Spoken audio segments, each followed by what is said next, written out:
He left a tiny violin in a thrift store with one note: "Please help this find its way home." When Keanu Reeves opened the case, he found a letter from a lost child and a lullaby that held the secret to reuniting a mother and daughter torn apart by silence. But could the music still lead her back? Before we continue this incredible story, let us know where you're watching from. If you enjoy stories like this, subscribe to the channel, because tomorrow we have another inspiring story you won't want to miss. The air inside the thrift store was still, laced with the scent of dust and forgotten stories. Keanu Reeves, dressed in a plain gray hoodie and worn jeans, moved quietly through the narrow aisles of the small Oregon shop. He wasn't recognized. That was the point. This wasn't a photo op, a break from fame, or some curated getaway. He had come here seeking silence. The town was one of those you could drive past in 6 minutes and forget entirely by lunchtime. But for some reason he had pulled over.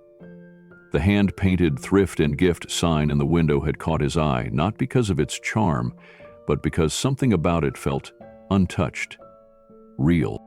He browsed without hurry, pausing to glance at old radios and tattered books with handwritten dedications inside. But then, between a stack of faded luggage and a crooked wooden coat rack, something made him stop. It was a small violin case, child-sized, brown leather, scuffed, one corner cracked slightly open. Sitting there, as if waiting, Keanu crouched and carefully lifted the case. Something was tied to the scroll of the violin with fraying ribbon. An old paper tag. The writing on it was faded but legible. "Please help this find its way home, Leah." He opened the case slowly, heart suddenly heavy for reasons he couldn't explain. Inside, nestled in worn, red velvet, was the tiny violin. Delicate, scratched, but clearly loved. Tucked under the bridge was a folded sheet of notebook paper, the edges curled and soft from time. He gently unfolded it. The letter was written in pencil, in a child's careful, oversized print. "If you find this violin, it means someone gave it away. But please, don't be mad. My name is Leah. I was in foster care for a long time. My mom played this for me when I was little, and it's all I have left of her. She called the song The Stars Between Us. If you see her, please tell her I never stopped waiting." Keanu didn't move for a long time. He read the letter again, and then once more. He didn't know who Leah was. He didn't know how old the letter was. But something about it cut straight through him. He gently closed the case and walked it to the counter. The young woman ringing up items looked up with a bored expression. He paid in cash. She didn't recognize him either. Out on the street, he stood with the violin case in hand, the weight of it suddenly far heavier than its size.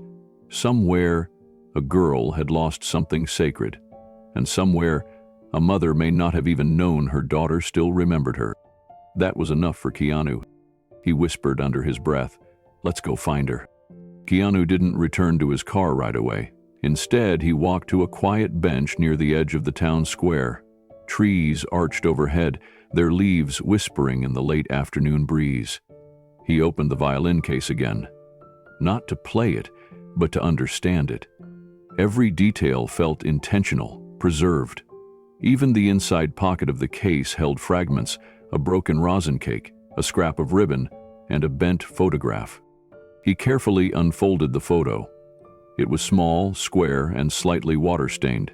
A little girl, maybe 6 or 7, sat on a porch step, holding the very same violin. Her hair was in pigtails, her shoes untied. She wasn't smiling. But her eyes were focused, steady. Behind her, just out of frame, was a woman's hand resting on her shoulder. Only the hand, nothing more. Keanu's eyes lingered on the child's face, the same expression he had seen on the faces of other lost children, children who had learned early how to be alone. Something about the picture was both haunting and familiar. The violin in her lap looked too big for her arms, but she held it like it was a secret she'd never let go. Carefully, He slipped the photo back into the case and zipped it shut. He wasn't sure what he'd do next, only that doing nothing was no longer an option. Maybe it was the way the letter said, "If you see her," like the child still believed someone might. Or maybe it was the title of the lullaby, "The Stars Between Us." He'd never heard of it before, but the words clung to him. Back in his rental car, Keanu placed the violin gently on the passenger seat and sat for a moment in silence. He opened his phone and typed a few words into a search bar. "The Stars Between Us, Lullaby, Violin." No results, nothing specific, just poetry books and old blog posts. He tried again with a broader search: child violin song, mother, foster care. Leah. Still nothing. But this wasn't going to be a matter of typing in the right keywords. He turned on the car and drove toward the motel where he'd been staying, just a small 2-story lodge outside of town. He liked places like that. No attention, no expectation. Just clean sheets and a quiet window. When he got to his room, he laid the violin on the desk and opened the case one more time. He read the letter again. And then he did something he hadn't done in years. He called a friend. Miles away, in Los Angeles, a woman named Ruth answered on the first ring. She had worked in adoption records for nearly 30 years before retiring. She had a gift for remembering names, especially the forgotten ones. "Hey, Ruth," Keanu said quietly. "I need help finding someone. A girl named Leah. Might have gone through foster care in Oregon. I don't know when. But she left a letter in a violin case." There was a pause on the other end. Then Ruth replied, "You always call when it matters." "I think this one really matters," he said. "All right," she said. "Tell me everything." Ruth listened as Keanu read the letter to her over the phone. Every word, every misspelling. He paused when his voice caught near the end, the part where Leah had written, "If you find this, tell her I never stopped waiting." Ruth didn't interrupt. She had worked with enough children to know when silence was part of the healing. When he finished, there was only a gentle exhale from her end of the line. "That's not just a note," she finally said. "That's a breadcrumb. Someone wanted to be found." Keanu nodded, even though she couldn't see him. "I don't want to cause waves, I just want to return something that should have never been lost." Ruth's voice softened. "You might not be able to return it the way you think, but maybe you can help the music reach the person it was meant for." They agreed to keep it discreet. Ruth would make a few quiet calls to contacts who still had access to old regional records. In the meantime, she suggested Keanu visit an old friend of hers in the area, a music shop owner who'd spent decades working with young violinists. He might remember a girl named Leah, and more importantly, he might recognize the violin. Later that evening, Keanu walked back into town. The streets were mostly empty, with a soft drizzle settling over the rooftops. He passed shuttered diners and flickering neon signs until he reached a tiny storefront called Kendrick's Music and Repair. It was closed, but a yellowing sign on the door read, "Ring the side bell for emergencies or inspiration." Keanu smiled faintly and rang the bell.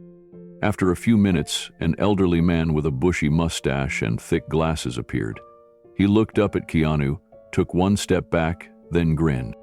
"Well, I'll be your..." Keanu lifted a finger to his lips and offered a small nod. "Just a quiet favor," he said. Mr. Kendrick opened the door wider. "Then come on in, let's see what the music has to say." Inside, the shop smelled of wood polish, rosin, and thyme. Instruments lined the walls: violins, cellos, mandolins, each with its own personality. Keanu placed the child-sized violin gently on the counter and opened the case. Kendrick leaned in, adjusting his glasses, and ran his fingers along the bridge and scroll with reverence. He didn't speak at first, just observed, and then he blinked, slowly. "This one, I remember this," he said. "Not the violin exactly, but the girl." She came in once, must have been at least 15 years ago. Small, too quiet. She asked if I could fix a crack in the tailpiece. I told her it'd be a few dollars. She said she'd pay in chores if I let her sweep the floor. Did you let her? Keanu asked. Of course I did. She cleaned the whole place like she was scrubbing her soul. And when she left, she played a little tune on the front steps. A sad little thing. Stayed with me for days. Do you remember her name? Kendrick hesitated, then nodded slowly. Leah. She said it softly, like it wasn't really hers. Just something borrowed, until someone came looking. Keanu stood still for a moment, absorbing that. The child in the photo, the violin, the lullaby, and now a melody that lingered in the memory of an old man surrounded by music. Before he left, Kendrick said something else. You're not doing this for attention, are you? No, Keanu replied. Just trying to return something that matters. Kendrick nodded. Then I hope you find her, or at least help her know she was never forgotten. That night, Keanu sat by the motel window with the violin resting beside him. Outside, the rain fell steadily, tapping the roof like a metronome. He opened the case one last time before sleep, and for the first time, he lifted the instrument gently to his shoulder. Not to play for an audience, not for a film, just to feel the wood, to understand the journey it had taken. He drew the bow across the strings once. A soft, aching note filled the room, and somewhere out there, he believed, a daughter was still waiting. The letter Keanu found inside the violin case stayed with him, like a melody he couldn't shake. The handwriting was uneven, the lines slightly crooked, as if a child had pressed each word into the paper with all the weight her small hands could hold. Dear whoever finds this, it began. My name is Leah. My mom used to play this violin. I was little when they took me away. I don't remember her face, but I remember her song. I don't know where she is, but if you find this, tell her I never stopped waiting. The last line had made Keanu sit still for a long time, the edges of the note trembling in his fingers. He tucked the letter back into the case and carefully closed the worn latches. Then he walked the violin up to the counter, paid in cash, and asked the shop owner if he knew anything about it. The woman behind the counter just shook her head. She said it had come in with a batch of estate items, probably donated when an old woman passed away. No records. But there was something about the instrument. Its delicate size, the soft scuffs along the chin rest, that felt like it had a soul. Keanu didn't know what he was looking for next, only that he needed to hear it. Not the words, but the music. He walked 2 blocks over to a small music shop he had seen earlier when passing through town. The bell jingled when he opened the door. Rows of violins, guitars, and old upright pianos lined the room. A man in his late 60s looked up from a workbench near the back. "Can I help you?" the man asked, wiping his hands on a cloth. Keanu placed the violin case gently on the counter. "I'm hoping you might recognize this." The man, his name tag read Mr. Kendrick, raised an eyebrow, then slowly opened the case. As he lifted the lid, he froze. "I haven't seen this in years," he whispered. His fingers hovered over the bridge like he was touching something sacred. "That's Leah's." "You remember her?" Keanu asked, surprised. Mr. Kendrick nodded. "Little girl, maybe 6 or 7, came in with a foster mother, said she wanted to fix the only thing she had left of her family, this violin." He glanced down. "It was falling apart. Took me hours to glue the seams, reset the sound posts, even replace the strings. She waited the whole time, sitting right there." He pointed to a small wooden stool near the window. "And when I gave it back to her, she picked it up, and she played." Keanu leaned in, listening closely. "I've heard a lot of music in my life, but that was different," Mr. Kendrick said softly. "She wasn't playing for the room. She was playing for someone missing." Keanu stood quietly, absorbing every word. Mr. Kendrick wasn't just recalling a customer. He was remembering a moment, a sound, a story that had never left him. She cried when she played, the old man said, his voice nearly a whisper. Not like a tantrum or a child having a bad day. These were quiet tears, steady as the bow moving across the strings. She didn't even wipe them away, just kept playing that same little tune. Keanu opened the case again and gently ran his fingers over the faded wood. "Do you remember the melody?" Mr. Kendrick's brows furrowed as he slowly nodded. "A lullaby. Simple but haunting. She said her mom used to hum it when she couldn't sleep. It stuck in my head for weeks after she left."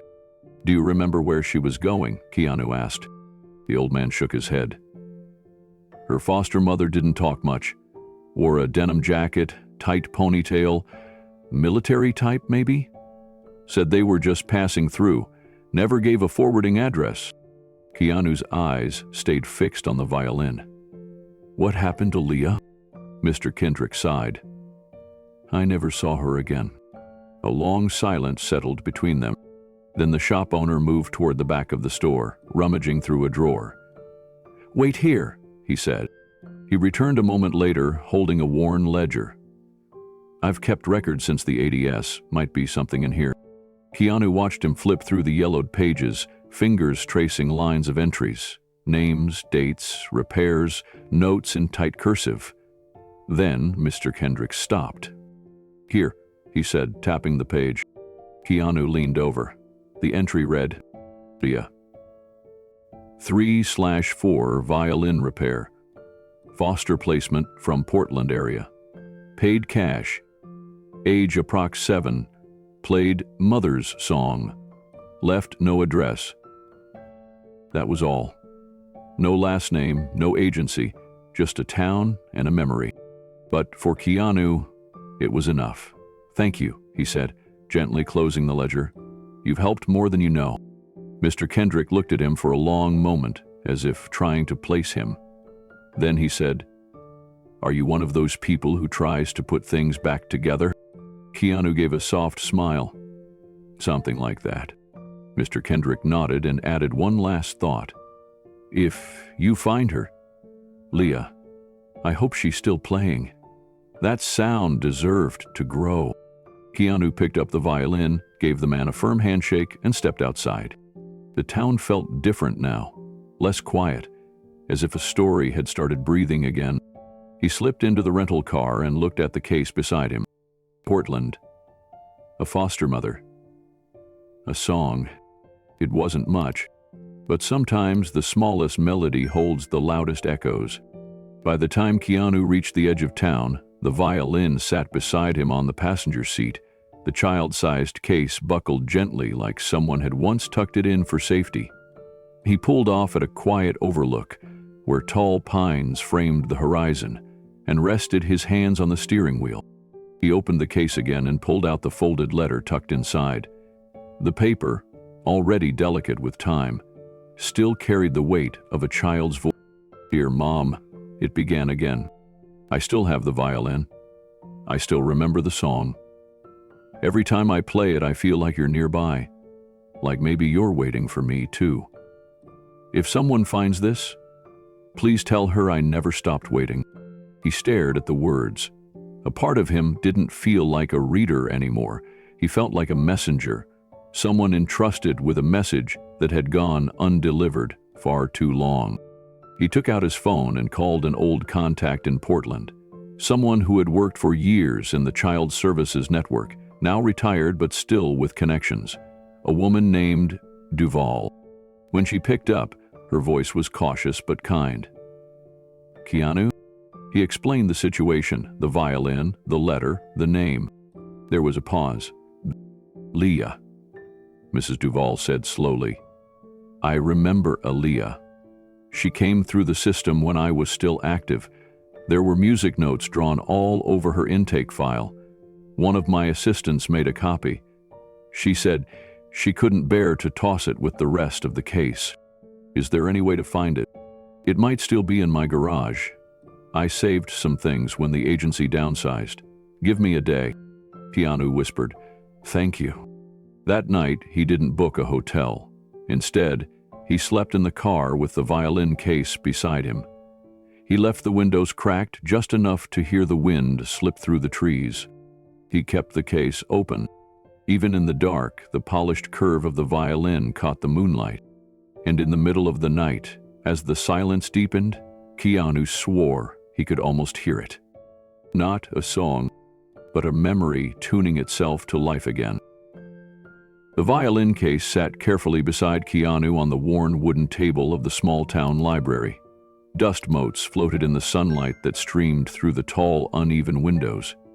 A faint scent of paper and aging ink hung in the air, and it reminded him of a quieter time. He opened a spiral notebook and began jotting details from the letter again, methodically, as if putting the words to paper could somehow reveal the path forward. "Dear Mama," the letter began, "I don't know where you are. They said you couldn't keep me. But I still play the song you used to hum when you brushed my hair. I still dream of you singing it. If someone finds this violin, can you help it find its way home? I'll be waiting. Love." There was something in the last sentence that had pierced him. "I'll be waiting." Those 4 words had more ache than volumes. Now, with the violin beside him and that note tucked carefully into a protective sleeve, he stared down a maze of paper files and microfilm reels. The librarian, a kind woman named Ruth, helped him pull public records on nearby foster agencies. Most of what he found were names, foster homes that had shut down, addresses long since converted to office buildings, and orphaned case numbers. But one old agency had maintained a handwritten ledger that Ruth offered to let him see. She disappeared into the archives and returned with a leather-bound binder wrapped in plastic. Inside were thick, yellowed pages, carefully handwritten in blue ink. Keanu slowly flipped through, scanning the years. Then something caught his eye. The name Leah. The entry was brief. Leah, no surname listed. Estimated age, 5. Entered care 2002. Possessions, small violin, cloth doll. Placed under emergency foster care. Caseworker, Mrs. Helen Duvall. He sat back, stunned. A real name. A trace. The violin wasn't a forgotten relic. It was a breadcrumb. Ruth looked over his shoulder. Helen Duvall? She used to live here. Retired, I think. Still around, last I heard. Keanu turned to her. Do you know how I can reach her? Ruth smiled gently. She comes by sometimes. Let me check the local listing for you. Within a few minutes, she returned with a scribbled address and an old phone number. Keanu didn't hesitate. He stepped outside into the cool Oregon air and pulled out his phone. The number rang 4 times. Then a woman's voice answered, aged and cautious. Hello, Mrs. Duvall. My name is Keanu. I found something that might belong to a little girl you once knew. There was silence on the other end, then the softest breath. You have the violin. His chest tightened. Yes. Another long pause. Then, emotion cracked through her voice. Vale used to play that lullaby every night, no matter where we moved her. Always that song. Keanu sat in his rental car outside the library, listening as Mrs. Duvall's voice trembled on the line. I never forgot her, she said softly. Little Leah. She was different. Most children in the system cling to toys or blankets. Leah clung to that violin, wouldn't sleep without it, wouldn't speak unless spoken to. But every night she played. He rested his elbow on the car window, staring at the violin case on the passenger seat. Do you remember where she went after your care? Miss Duvall sighed. That's the tragedy. Her paperwork was a mess. She bounced through at least 3 homes in 2 years. The last I heard, she'd been placed with a family in Eugene. But then the agency merged with another one, and the trail went cold. No forwarding records. I tried to follow up, but by then I was close to retirement. Keanu's voice was quiet. Do you remember the song she played? There was a pause. Only pieces. I'm no musician, but I'd recognize the melody. It was haunting, sad but gentle. He thanked her and offered to send her a copy of the letter Leah wrote. Mrs. Duval gave him her mailing address, voice still heavy with the ache of time. I always hoped someone would find her, she whispered, that someone would see her the way I did. Not just a file, not just a case.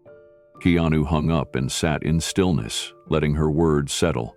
The story was no longer just a mystery to be solved. It was a life. A girl who had waited, a woman who had lost, and the fading thread between them that he now held in his hands. Later that day, Keanu drove to a local post office to inquire if any older forwarding addresses existed for the agency that took over Leah's case. The clerk at the window, a gray-haired man with deep laugh lines, seemed skeptical at first. But when Keanu slid over the violin case and explained what he was trying to do, something shifted. My wife's a retired case manager, the clerk said. She used to complain about how many kids got lost in the shuffle after mergers like that. I'll make a few calls tonight. Come back in the morning. That evening, Keanu returned to his quiet motel room and placed the violin gently on the bed. He opened the case and reread the letter. The words hadn't changed, but their weight had deepened. Someone out there had written this with hope. Someone else, perhaps only miles away, had waited decades for the sound of it again. He whispered, as if to the girl she once was, "We're not done." Not yet. The next morning, Keanu arrived at the post office just as the doors opened. The clerk from the day before waved him over with a quiet nod, then led him into a small side room. There, on the desk, sat a thin stack of papers, photocopies of archived routing slips, and 2 handwritten contact logs from the old agency.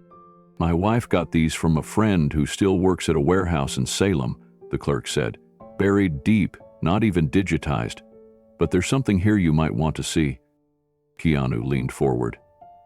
The top sheet was a transfer record, dated nearly 20 years earlier. It listed Leah's name, a case number, and then, in sharp black ink, transferred to Harmony House, Eugene. Keanu had never heard of it, the clerk explained. It was a temporary group home run by volunteers, shut down in 2010, but there's a name in that log. Mrs. Elena Navarro. She was listed as a weekly visitor. The name struck Keanu like a soft but sudden bell. Elena. His mind flashed back to the letter. Tell her I never stopped waiting. You have an address? The clerk pulled out a yellowed envelope from the bottom of the pile. It's old, 15 years at least. But it's all we've got. Keanu folded the papers carefully, eyes resting on the name. If Elena Navarro was the mother Leah had been writing to, then something sacred was hanging in the balance. Years of distance, silence, misfiled records. And yet, this one slip of paper had survived. A whisper of a mother, left in the margins of bureaucracy. That night, Keanu drove to Eugene. He passed motels and dark storefronts, the violin resting in its case beside him. He didn't know if Elena still lived at the address. He didn't even know if she was alive. But he felt something gathering inside him. Not just the pull of curiosity. It was duty, compassion. The weight of someone else's unfinished story becoming his own. He arrived at a quiet street near midnight, parked outside a small bungalow with a white fence, half swallowed by ivy, porch light off, curtains drawn. He didn't knock. Not yet. Instead, he sat in the car, staring at the envelope in his hand. The girl who wrote that letter. The woman who might have carried her memory all this time. Neither knew how close they now were. One block, one door, one thread barely held together by music and time. Keanu whispered to himself, steady and soft, tomorrow. Then he leaned back in his seat, closed his eyes, and let the silence settle like a lullaby only 2 hearts on this earth would recognize. Keanu sat in his quiet hotel room that overlooked a sleepy Oregon town, the violin case resting beside the window like a sleeping memory. He had placed it gently on the ledge, as though afraid even the passing wind might carry it away. The letter inside still haunted him. Its soft curves of childlike handwriting, that final line, "Tell her I never stopped waiting." He turned on his laptop, the screen's glow washing over him in the early evening hush. Over the years, he'd built a habit few knew about, an anonymous blog where he posed questions and let the internet speak back. No photos, no tags, just words and people. A quiet refuge. Tonight, he typed with care, "Have you ever found something small that changed your life forever?" He clicked post and leaned back. The question hung in digital air. Then, slowly, the page began to breathe. One response, then another, then a wave. A woman shared about a rusted bracelet she'd found behind a dresser at her grandmother's house, engraved with her mother's childhood nickname. "It was like she reached through time to hold my hand," she wrote. A man remembered an old compass discovered in a box of army supplies. "My father's initials were scratched on the back. I never met him, but that compass led me through every hard decision I've made." Another post came from a retired teacher who'd found a crumpled doodle in her classroom. It was a stick figure of me, drawn by a quiet kid I worried I hadn't reached. Underneath, he'd written, "Miss Hart makes the sun feel real." I stayed in the profession because of that. One story in particular made Keanu sit forward.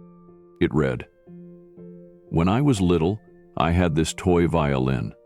It was cheap and squeaky, but I used to play it every night, imagining my mother could hear me. It made me believe she still loved me, even if she couldn't come back. I still have it." The username was simple, L Melody. Keanu blinked. His hand slowly reached for the violin resting by the window. The case felt heavier now. He read the comment again, and then a third time. He clicked the star icon on the blog dashboard, bookmarking the post like he'd done dozens of times before. But this one stayed open. Outside, light rain began to fall. The drops tapped the window in a rhythm that almost sounded like a lullaby. Keanu leaned forward, resting his elbows on the table, and whispered, "We're getting closer, Leah." He didn't know where the next clue would come from, but the sound of a mother's love, played through a child's faith, had echoed across time, and he'd heard it. Keanu stayed by the screen long after the rain had stopped. The silence of the room was filled, not with absence, but with anticipation, like the pause before a final note in a symphony. He refreshed the page again. More comments, more pieces of lives stitched into memories through the smallest of things. One came from a woman named Terry. "It was a silver button. I found it in a couch cushion at my foster home. Turns out, it matched the coat my birth mom was wearing in the only picture I had of her. I wore it as a necklace for years. I told myself, as long as I had that button, she hadn't truly left me." Another read, "I kept an old cassette tape I found in a junk drawer. It had my dad's voice singing a lullaby. I didn't even remember him singing to me, but that tape saved me from giving up one night." Keanu read each comment like a letter from another universe, voices reaching across distance, across grief, across decades of silence. He noticed how often music appeared in the stories. Melodies tucked into memory, lullabies carried through loneliness, scraps of sound that became lifelines.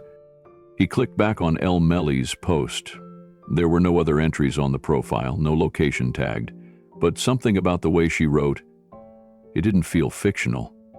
It felt like someone whispering in the dark, not expecting to be heard. He typed out a reply, then paused. He wasn't here to announce himself.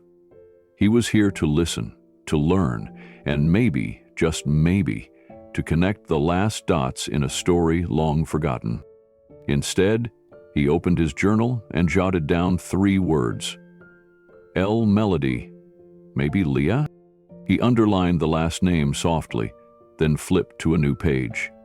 On it, he began sketching out a map, not of roads, but of memory.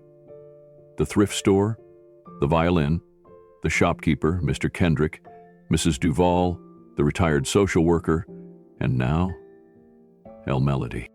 Somewhere among these threads lay the heart of the story. Somewhere in the stillness between questions and comments, the mother who lost her child and the daughter who never stopped playing might still be waiting. Keanu sat back, the glow of the screen soft on his face. A stranger's blog post had just added a heartbeat to a mystery. He felt something shift in the air, less like coincidence, more like a calling. He didn't sleep that night. The stories kept echoing. Not just the violin, not just the name on the tag, but the way people spoke of holding on to love with only fragments. A picture, a scent, a few bars of a song. Each one carried more than memory. It carried survival. Before dawn, Keanu printed out the comment from Melody and folded it into the violin's case. He didn't know if it was Leah.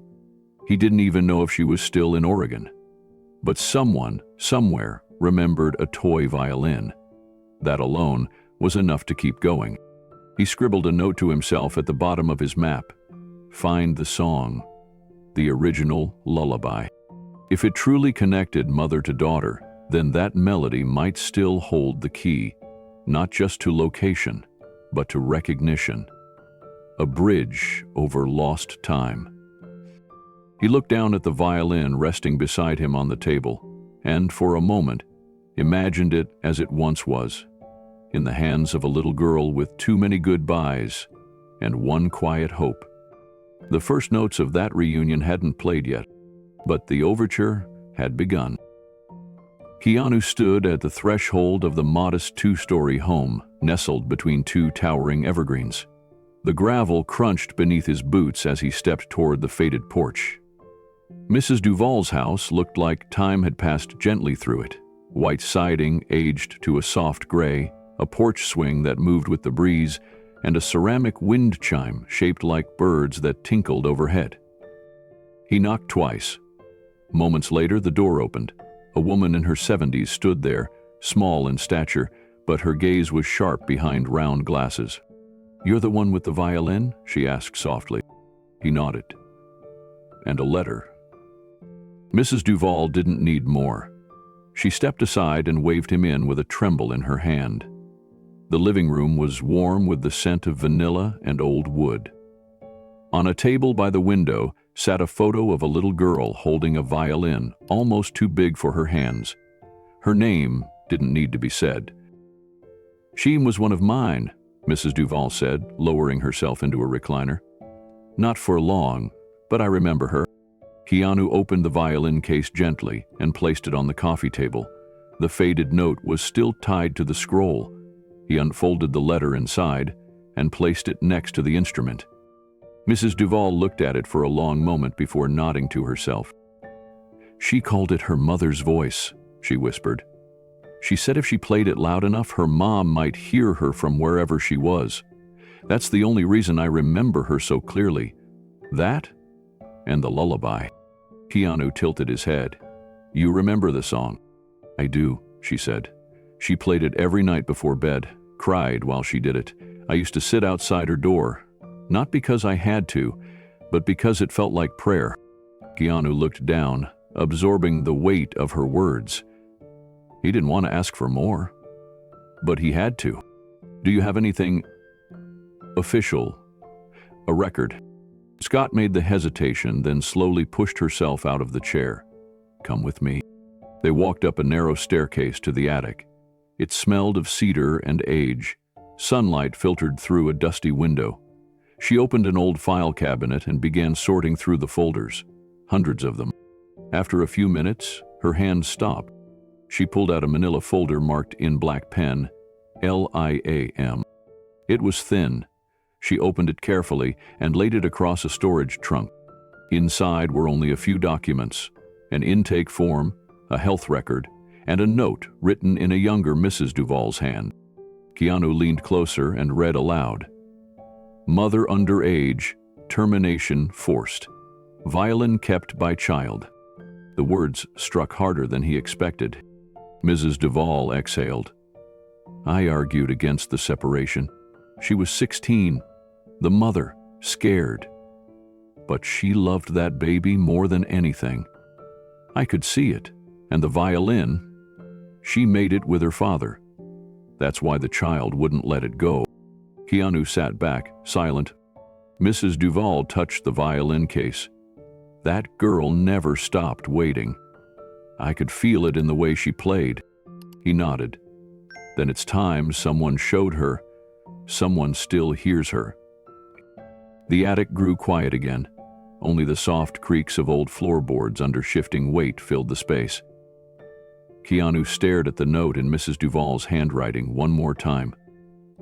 Termination forced. The words lingered like smoke. He turned to her. Do you remember where Leah went after this? Mrs. Duvall furrowed her brow. She was placed with a foster family just outside Eugene, a couple with no children of their own. I haven't spoken to them in decades. They were kind, but quiet. The girl kept to herself. Do you remember their name? I think it was the Harpers, Daniel and Elaine. She shuffled through another drawer and pulled out a yellowed piece of carbon paper from a typewriter. Here, their address. It may not still be theirs, but it's a place to start. Keanu took the paper gently, folding it with care. Thank you. Mrs. Duvall placed her hand on the violin case and gave him a long look. You know, Mr. Reeves, I've worked with thousands of children. Many I've forgotten. But Leah, there was something about her. That violin wasn't just an instrument. It was her anchor. When she lost everything else, she clung to it like it was a part of her body. Keanu nodded slowly. She still might. They walked down the attic steps together. As they reached the living room, Mrs. Duvall paused beside the photograph on the table. The little girl with big eyes and a violin tucked under her chin. I keep this here to remind myself why I stayed in that work for so long, she said. She reminded me that children don't forget love, even when they don't have the words for it. Keanu looked at the photograph. Do you think she ever found her mother? Mrs. Duvall's eyes grew distant. No, I think she tried. But the system back then, it wasn't designed to reconnect. It was built to separate, to sever. They called it closure, but for most of those kids it was just silence. Keanu felt his jaw tighten. He placed the folded carbon paper in his jacket. Then it's time to change that. She nodded, her eyes glassy. If anyone could bring a family back together quietly, it'd be someone like you. He offered a small smile, then reached for the violin case. He hesitated, then turned back. May I leave a copy of the letter with you? I'd be honored. He gently placed the copy next to the photograph. As he stepped out into the Oregon daylight, the wind picked up softly, stirring the trees. Keanu walked back to his rental car, violin in hand, heart full of new questions. The Harpers. Eugene. Maybe the trail wasn't cold after all. He opened his phone, pulled up the map, and whispered to himself, let's find her. The drive to Eugene was quiet. Keanu kept the violin case on the seat beside him, his fingers occasionally resting on its worn handle. It had become more than an instrument now. It was a bridge, a lifeline pulled taut across decades of silence and sorrow. Somewhere, out there, a woman had spent her life aching for the child she never got to raise. Somewhere, that child had held on to hope with every note she played. As he pulled into the town limits, Eugene's streets felt peaceful, almost too peaceful for a story this heavy. He found the address listed on the old paper, a modest single-story house with blue trim and a flower bed struggling against the autumn chill. He parked across the street and watched. An older woman in her 60s came out, watering the flowers with care. Her back was slightly hunched, her hair tucked under a knit cap. This could be Elaine Harper. Keanu stepped out, approaching gently. Excuse me, he said softly, Are you Elaine Harper? She looked up, startled but not unfriendly. Yes? Can I help you? My name is Keanu. I'm looking for someone who may have stayed with you a long time ago, a foster child. Her name was Leah. Elaine's eyes flickered, and her hands froze over the watering can. I haven't heard that name in nearly 20 years, she whispered. Why are you asking? I found something, Keanu said, holding up the violin case. It led me to her story. I believe she's looking for answers, and I believe her mother is too. Elaine's hand trembled. Leah was quiet, artistic. She used to sit on the porch and play that little violin for hours. We loved her like she was our own. But she always seemed like she was waiting for someone. Do you know where she went? Elaine wiped her hands on her sweater, then nodded toward the door. Come in. I kept something. I didn't know if it would ever matter, but maybe now it does. Inside the home, soft music played from an old stereo. Elaine opened a drawer and pulled out a manila envelope. Inside were school photos, crayon drawings, and a single sheet that changed everything. An updated file from the state showing Leah's transfer to a youth home in Salem at age 14, then her graduation from a local arts program at 18. She wanted to be a teacher, Elaine said she wanted to help kids, like her, believe they could matter. Keanu held the paper gently, her name, last known location, and a school. Thank you, he said. Elaine looked at the violin case one more time. If you find her, tell her, we never stopped thinking of her. And that porch? It's still here. Keanu nodded, heart full. The road ahead was clearer now.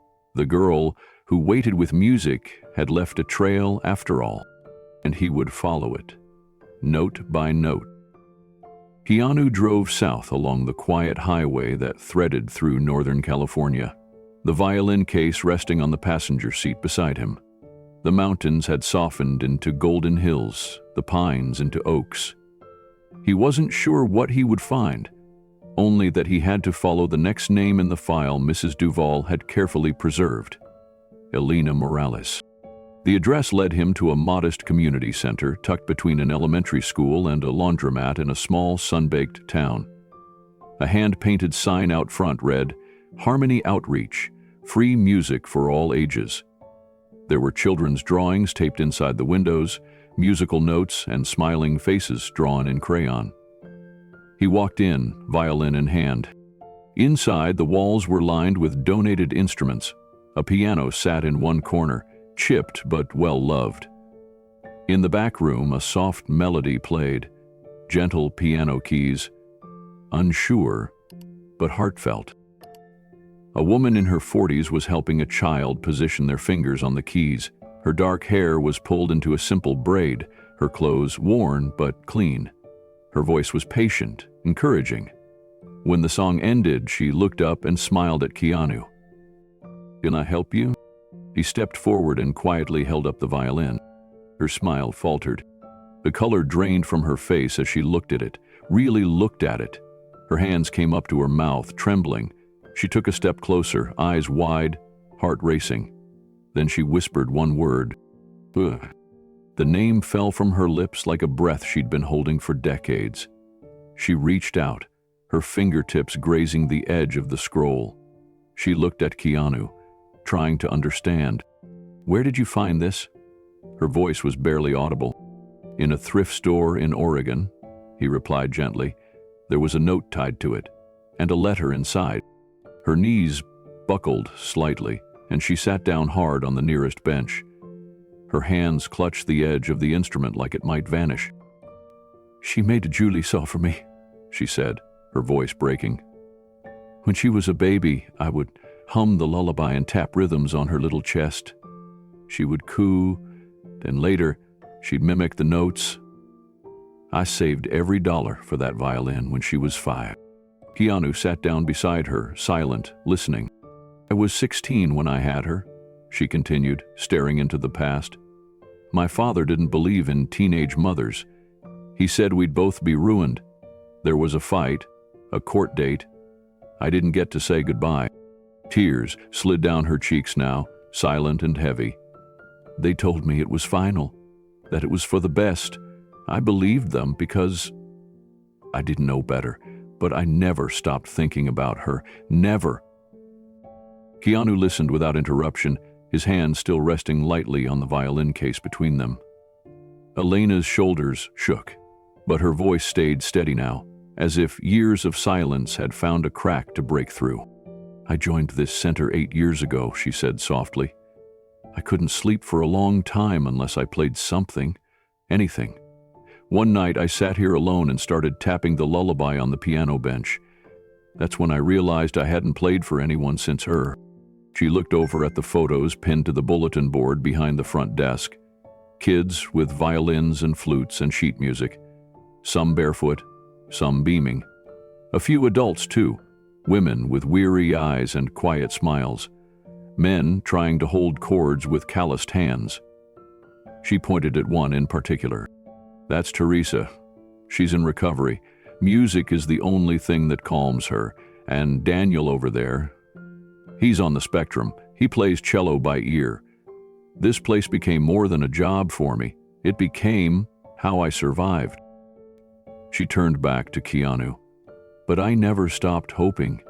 I kept telling myself that if I just kept showing up, maybe someday she'd walk through that door. Maybe she'd remember something, a song, a rhythm. Keanu opened the violin case slowly. Inside, tucked between the lining and the wooden frame, was the folded letter. The paper was still creased and childlike, the handwriting large and looping. He handed it to her without a word. She opened it slowly, eyes scanning the page. As she read the first line, a sharp inhale caught in her throat. If you find this, tell her I never stopped waiting. Her hands flew to her chest as her body folded in on itself, the kind of sob that had no volume, only weight. For a long time she sat, cradling the letter, rocking slightly, her face in her hands. When she finally looked up, her eyes were red, but clear. Is she okay? She asked. Please tell me she's safe. Keanu nodded. She is. She's grown now. Teaches music. Still plays. She believes her mother loved her. That you didn't give her away. That something just went wrong. Elena covered her mouth again, then nodded slowly. That's all I wanted. For her to know. She placed the letter back in the case and closed the lid gently, like she was tucking a child into bed. Do you think she'd want to meet me? Elena asked. Keanu paused for a moment. I think she's been waiting her whole life to. The next morning, Elena met Keanu outside the center, violin case clutched to her chest like a fragile heirloom. She wore the same denim jacket she had on the night before, but there was something new in her face now. Not just sadness. They walked a quiet path behind the building, down to a community garden she helped tend. Rows of sunflowers tilted in the breeze, and wind chimes made soft music in the distance. She always hummed, Elena said quietly, running her fingers across a stalk. Before she could even talk, she'd hum when she fell asleep. I used to wonder if it was because I sang to her too much, or not enough. Keanu didn't respond. He just let the moment breathe. She turned to him, her voice trembling. I don't know what I'm supposed to do. What do you even say to a child you left behind? You listen, Keanu said. You don't try to fix the past. You let her tell you how she carried it. Elena nodded. Her hands were trembling now, and she gripped the handle of the violin case tighter. I've rehearsed it so many times, she whispered, in my head. What I'd say, how I'd apologize, but now I'm afraid I'll ruin it. That just seeing me will hurt her. Keanu looked at her and shook his head slowly. What she remembers is the music. That's what she kept. That's what brought us here. They sat on a bench near the garden, and Keanu took out his phone, tapping into the contacts he'd gathered along this journey. With Leah's permission, he had arranged a recital for one of the underfunded schools where she volunteered. The idea had formed in his mind like a spark. Maybe if the music led him to Elena, the music could lead them back together again. I have an idea, Keanu said gently. Not for tomorrow. Not even this week. But soon. He showed her a flyer he had helped design. On it, in simple black letters, was the title, Melodies of Memory, a student recital celebrating music and home. No names, no expectations, just an invitation for a mother to sit in the audience. Elena held the flyer like it was a lifeline. "You really think she'll come?" "He's already planning it," Keanu replied. A long silence passed. Then Elena whispered, "Then I'll be there. Even if she never speaks to me, I'll be there." Keanu stood, offering his hand. She took it. The weight of decades didn't lift, but it began to shift. As they walked back up the hill, sunlight broke through the morning fog. The past hadn't vanished, but the future had started humming its first few notes. Late that night, Keanu sat at the edge of a motel bed, the violin case resting quietly by his side. The screen of his old laptop glowed softly in the dim room. He opened the anonymous blog he had created years ago, his quiet space for thoughts, questions, and listening. Without hesitation, he typed in a new post. If you could tell someone you lost one thing, what would it be? He hit publish, then leaned back, waiting. The room was silent except for the hum of the small fan and the occasional car passing outside. Within minutes, the replies began to arrive. The first one was short, almost abrupt. "I'd tell my dad I forgive him for not knowing how to stay." Then another came. "I'd tell my brother I kept his guitar, still can't play it, but I kept it." A woman wrote, "I'd tell my daughter I never stopped looking. They said I had no right, but I never stopped." Keanu blinked slowly. That line cut deep. He bookmarked it silently. One by one, stories poured in. Some typed in haste, others with punctuation missing, as if tears had gotten in the way. "I'd tell my mom I still wear her necklace.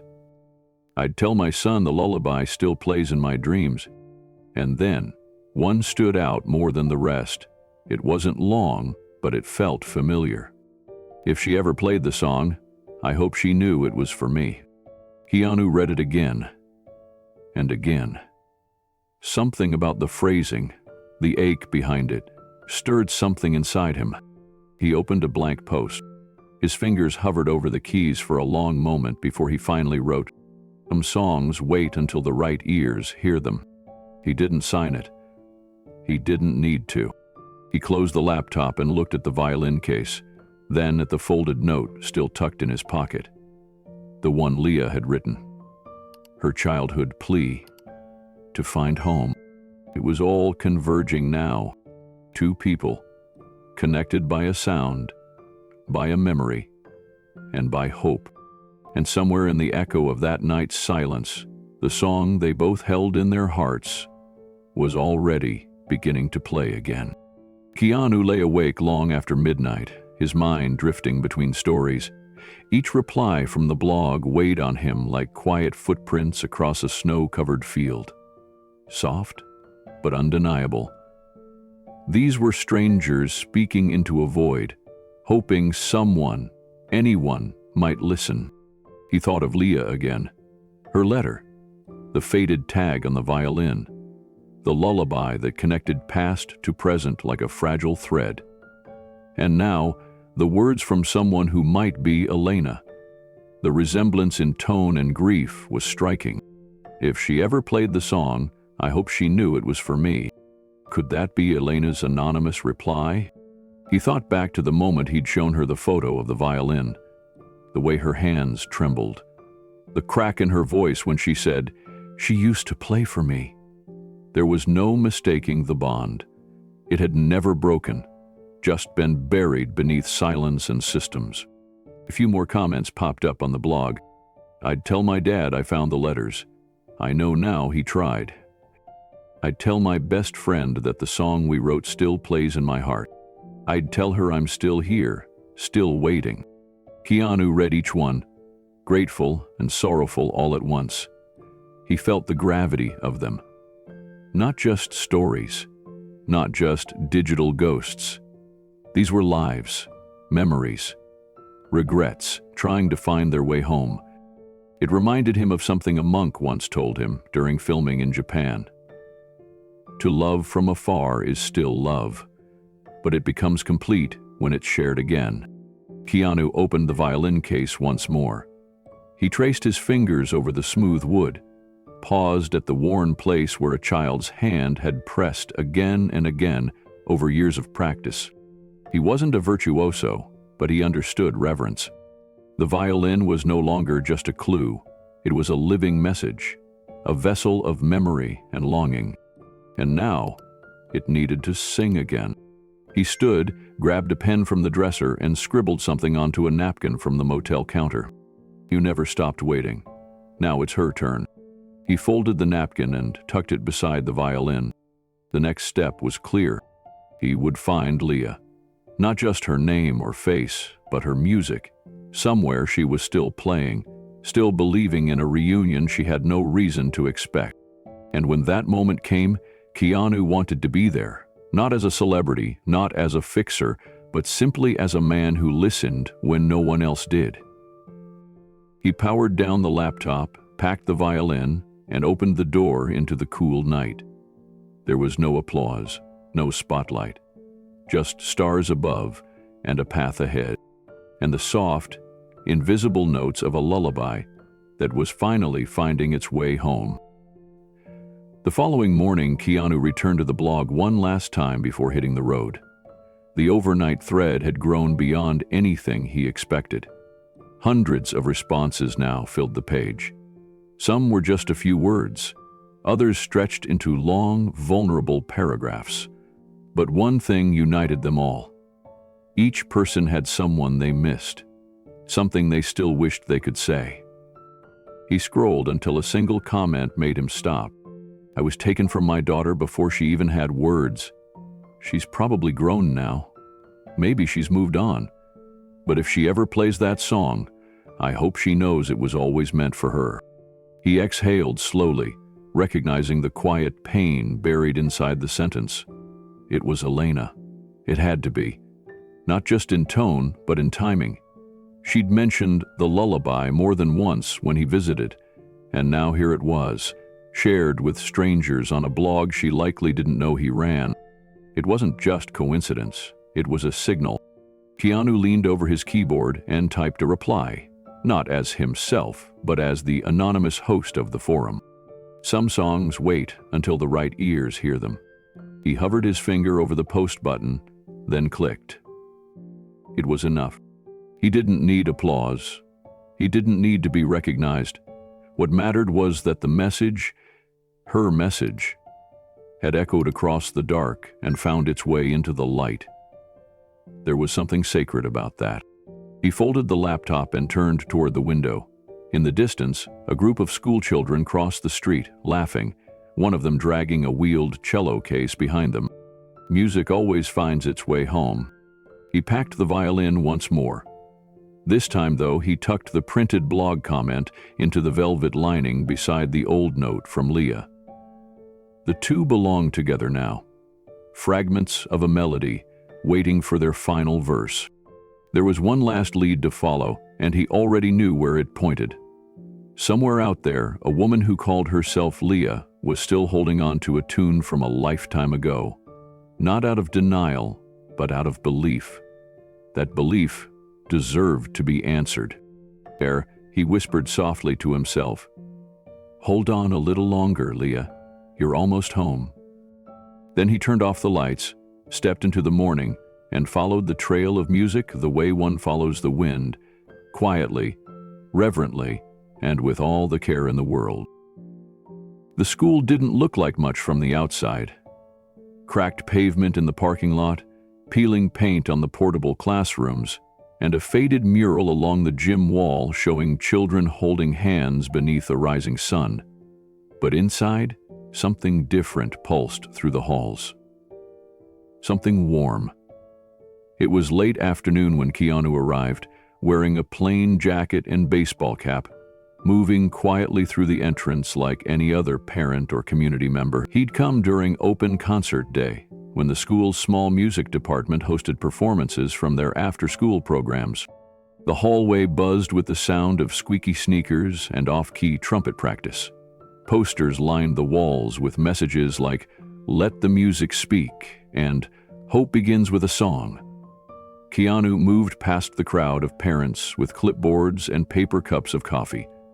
No one gave him a second glance. That was how he liked it. In the gym-turned-auditorium, a small string group was setting up. Among them was a young woman tuning a battered violin, its varnish worn thin, edges fraying. Keanu stopped in his tracks.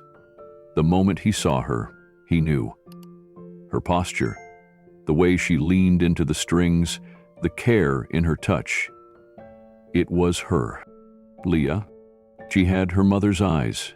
Even from a distance, Keanu saw it.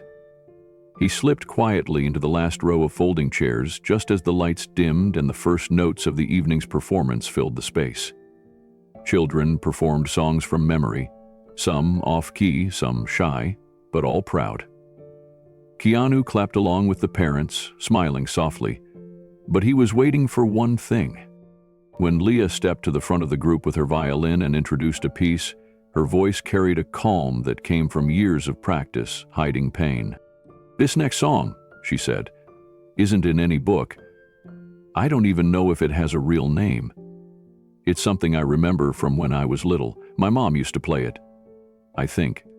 I play it for her, just in case she can still hear it." She didn't look for approval. She just lifted her bow and began. The melody was haunting and fragile, the kind of tune that wraps around you like a memory just beyond reach. Keanu closed his eyes, the sound carrying him not forward but back to the letter in the violin case. The music store owner's words, the social worker's tears, the trembling hands of a mother who thought she had lost everything. And now here it was, alive in the hands of a grown woman who never gave up on a sound or a face. She played with her whole heart. Every note spoke of waiting, every rest of longing. Keanu opened his eyes and whispered to himself, "It's her." The final notes of the lullaby floated into silence, so fragile it felt like even applause might break it. But the room erupted anyway, claps, cheers, a few whistles from proud kids in the back. Leah gave a shy smile and nodded once, lowering her bow. Her students swarmed her with hugs, and she bent down to ruffle their hair, thank them, and direct them off the makeshift stage. Keanu remained seated, hands folded in his lap, heart pounding quietly against his ribs. That song had been a bridge between two lifetimes, hers and her mother's, and now he had heard it alive. The tune hadn't changed. It was still raw, still reaching. The program moved on, but Keanu barely noticed. He kept his eyes on Leah as she helped students pack up instruments and straighten chairs. She moved with quiet authority, like someone used to handling broken things. A kid's snapped violin string didn't rattle her. A missing sheet of music? Solved with a smile. These kids trusted her, because she had been where they were. When the concert ended, families filtered out. Keanu waited, sitting, as the room slowly emptied. Leah didn't notice him. She was helping one last child zip their case when a staff member tapped her shoulder and handed her a note. Keanu had passed it along through the office, just one line and an address. "If you ever want to hear that song again, come to this studio." He didn't sign it. He didn't have to. She read it, blinked once, and looked around the room. But by then Keanu was gone, out the door, back into the night air that had turned cold while music warmed the hearts inside. Outside, Keanu exhaled slowly. He walked with purpose toward his car, the violin case still resting safely on the back seat. His phone buzzed. Mrs. Duval. He didn't answer. There was nothing more to say right now. What needed to be said had already been played. As he drove through the quiet streets of the small Nevada town, Keanu thought of Elena, of how her fingers had trembled when she saw the picture of the violin, of the way her voice cracked when she said, "She used to play for me." She had played for her mother then, and now, unknowingly, she had played for her again. The lullaby was no longer just a memory. It was proof that love leaves echoes, proof that the broken can become bridges, proof that music waits for the right ears to hear it. Keanu turned the car down a side road, headlights sweeping over the empty fields and distant trailers. He didn't need a hotel tonight. Not yet. He just needed to sit with the weight of what had happened. Somewhere quiet. Somewhere the lullaby could echo in his chest without interruption. He pulled over beneath a wide oak tree and sat there, alone, the violin case beside him. Morning crept in gently over the Nevada horizon. Keanu hadn't slept much. Instead, he'd listened, first to the quiet, then to memory, then to the faint hum of possibility that still lingered from Leah's performance. The sunrise spilled gold over the violin case resting beside him. It looked small in the soft light, but somehow heavier now, as if carrying not just wood and strings, but years of longing. Back in town, Leah stood in her modest apartment above the music center. The note from the concert still rested on her nightstand. She had turned it over at least a dozen times, searching for a name. There wasn't one. But there was something in the handwriting, a steady calm, that made her pause. She didn't know why, but her fingers itched to play again. She reached for her old violin. Not the school one, the second-hand one she'd carried from foster home to foster home. The varnish was chipped, and one of the fine tuners barely held, but it still spoke. She drew the bow across the strings and began the lullaby. Slowly, gently, like lighting a candle in the dark. And across town, in his car beneath the tree, Keanu opened the case and pulled out Leah's original violin. He didn't play it. He couldn't. But he held it in his hands like it was something sacred, something full of unfinished stories. He looked at the small tag still tied to the scroll. Faded, fragile. It simply read, "Please help this find its way home." He whispered to himself, "It's time." Later that day, Leah arrived at the address written on the note. It was a quiet recording studio tucked behind an old bookstore. No flashy signs, no customers. Just a man in his 50s behind a desk who looked up, smiled, and said, "You must be the violinist." She blinked. "I teach. I'm not really." He raised a hand gently. "You're exactly who was expected." He led her to the recording room. On the table was her original violin, cleaned, polished, restored to its former glory. The tag was still attached. Her breath caught. She ran her fingers over the instrument, tears rising. Where did you get this?" The man didn't answer directly. "Would you play the lullaby once more? Just once?" She nodded slowly. Took the violin, tuned it by feel, and played. And in the control room behind the glass, Keanu watched silently, his face still, his eyes wet. He didn't need to go in. He had heard enough. He turned away, walking quietly down the back hall, leaving the sound of a song that had waited years to be heard. The reunion hadn't happened yet, but the music had found its way home. The box arrived at the school without a return address. It was plain brown, sealed carefully with a single strip of clear tape, and left in the front office with a sticky note that read, "For me." Leah stared at it for a long moment before touching it. Something about it felt familiar, like a dream she couldn't quite remember. She carried it gently to the music room, closed the door, and sat at her small desk. Her heart beat faster with each second. She opened the box. Inside, nestled in soft cloth, was a violin. Not just any violin. Her violin. The same worn scroll, the same faint scratch along the tailpiece. She knew the feel of it before she even lifted it out. Her hands trembled. Tied to the neck with a delicate string was a folded note. She stared at it for a long while, afraid to read it, afraid to break the moment. But finally she opened it. "You were never forgotten." That was all it said. No name, no explanation, just 7 words that cracked something inside her that had been held together by music and hope. Her eyes filled instantly. She pressed the violin to her chest and sobbed. It was like someone had handed her a part of her childhood, something she'd buried to survive. The violin still carried the faint scent of wood polish, mixed with something deeper. Maybe memory? She tilted her head and brought the chin rest to her jaw. And for a moment she just held it there, letting the weight of it ground her. Then, slowly, she drew the bow across the strings. The sound was imperfect, the strings slightly out of tune, but the melody came to her without effort. The lullaby, the one her mother used to hum, the one she played over and over as a little girl, the one that once made a tired social worker pause outside her bedroom door.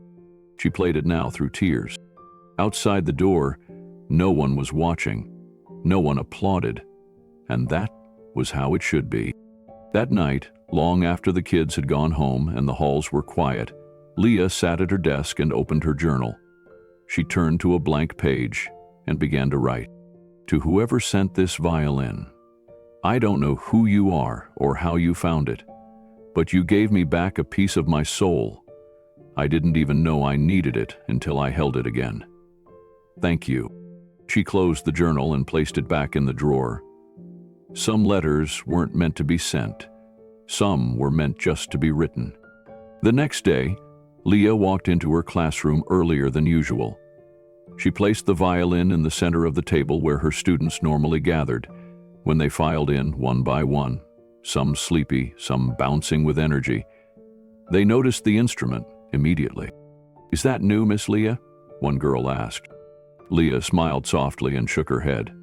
"No. It's old, older than you, maybe older than me, in a way." She told them a story, not all of it, not yet, but enough. She explained how some things come back when you least expect them, how music can carry a memory farther than time and deeper than distance. Her students listened, eyes wide and quiet. For a classroom that usually buzzed with chatter, it was almost reverent. And then she played. This time, the lullaby wasn't just for her. It was for them, too. The soft, haunting melody wrapped around the classroom like a blanket. Some kids leaned forward. Others closed their eyes. One boy wiped at his face, not even sure why he felt something stir. When the last note drifted away, Leah looked up and whispered, "That song was a promise." She didn't say to whom. After class, one of her older students stayed behind. "My mom left when I was little," he said, "but sometimes I still dream she sings to me. I don't know if she ever did." Leah knelt so she was eye level. "Then maybe your soul remembers something your mind forgot." He nodded, eyes glistening, and left without another word. Later, as she closed up the music room, Leah placed the violin gently into its case. She traced her fingers along the edges, like she was sealing a prayer. Then she locked the room and walked to her car, the early evening sun warming the top of her head. She didn't notice the man parked across the street, sitting quietly behind tinted windows. Keanu watched her carefully, not like a celebrity with curiosity, but like someone seeing an echo return home. Her posture, the way she held the case, it all spoke of someone still learning how to carry both sorrow and joy in the same breath. He didn't wave. He didn't approach. It wasn't time. Back at his small motel room, Keanu sat on the edge of the bed and looked at the letter Leah had written. He'd had a trusted contact at the post office keep an eye out. The moment he'd heard she'd tried to mail something to nowhere, he'd known it was hers. He held the letter again, heart full. Some songs wait a lifetime to be heard. That night, Leah couldn't sleep. The violin sat beside her on the small table near the window, catching moonlight on its polished wood. She reached for her journal, fingers trembling slightly as they flipped past old entries, most filled with lesson plans, music notes, and the occasional sketch of a child's smile. But the newest page was blank. He stared at it for a long time before writing, "To the one who gave this back to me, you didn't just send me an instrument, you sent me a memory I thought I had to forget. This violin was my voice when I didn't have one, my anchor when the world around me changed too fast. He reminded me that I mattered to someone. Even if I never know your name, even if I never meet you, I want you to know I will keep playing, I will keep teaching, I will keep loving music the way it loved me back." Aha. She paused, wiped a tear, then added a final line, "Because of you, I believe again." She tore out the page, folded it gently, and placed it into the violin case. This time, she wouldn't mail it. She would keep it there, tucked next to the letter she wrote all those years ago as a child. One plea for her mother, one thank you for a stranger. 2 notes that made up the song of her life. At that same moment, hundreds of miles away, Keanu stared out a motel window into the quiet night. He held a warm mug of tea and the envelope Leah had nearly mailed. Though he would never reveal himself, never claim credit, he knew this: she had found her way back to something sacred. Not just the past, not just family, but to herself. He folded the letter and slid it back into its place among the violin's old papers. Then he pulled out his notebook and wrote down a single line before turning off the light. He remembers, that's enough. The next morning, the sun broke over the Nevada hills as Leah stood before her class again. This time, she wore a new necklace, a tiny gold charm in the shape of a treble clef, sent anonymously with the violin. She didn't know who sent it, but she didn't need to. She picked up the bow, met her students' expectant eyes, and smiled. "Let's begin." And as her fingers touched the strings and her voice rose to guide them, the sound that filled the room was more than music. It was the sound of healing. The invitation came in a simple white envelope, addressed by hand. Leah almost mistook it for a student thank you card, the kind she often found tucked into her desk drawer after recitals. But this one bore no childlike doodles or stickers, just a name and a date, printed in elegant script. Evening of Hope, featuring educators who heal through music. She stared at it for a long moment. It wasn't the kind of thing she usually said yes to. Big events made her nervous. Spotlights didn't feel like home. But something about the tone of the invitation, humble, purposeful, quietly reverent, compelled her. A week later, she stood backstage in a modest civic auditorium in Santa Rosa, her childhood violin cradled under her arm. She had polished it that morning, even re-rosened the bow, though she barely needed to. The moment her fingers touched the instrument, everything came rushing back. The lullaby, the waiting, the longing. Her eyes closed, and she breathed in. Out in the dim auditorium, people gathered, unaware of the storm swelling behind the curtain. In the third row, near the aisle, a woman sat frozen. Her hands trembled as she scanned the program, and there it was. Leah Marine, featured violinist. Helena felt her lungs seize. She had memorized that name long ago, whispered it into the dark every year on Leah's birthday. Now it sat before her like a line from a dream. She didn't know if it was really her. She couldn't know. But she stayed seated, clinging to that name as if it might shatter. Backstage, Leah paced slowly.